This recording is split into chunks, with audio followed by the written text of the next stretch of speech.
Keributan ini terjadi di salah satu ruang hotel di Palembang, tepat digelarnya rapat kerja Provinsi Rakerprof, Komite Olahraga Nasional Indonesia KONI Sumatera Selatan. Video keributan ini tersebar di media sosial Rabu malam.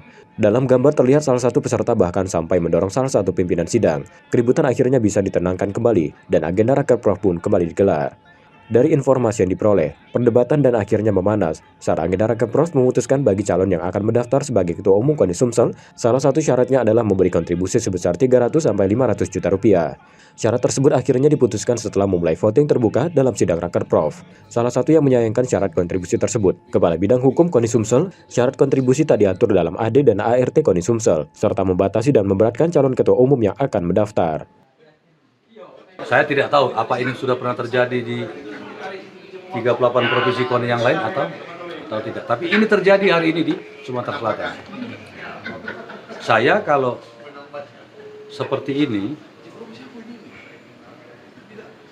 prosesnya, mohon maaf, saya mungkin tidak bersedia menjadi pengurus KONI provinsi. Kenapa? Akan menjadi beban. Akan menjadi beban.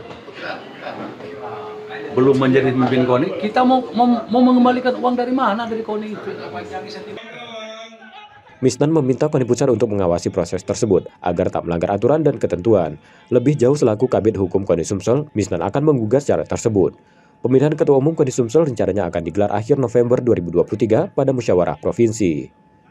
Tim Liputan, Kompas TV, Palembang, Sumatera Selatan.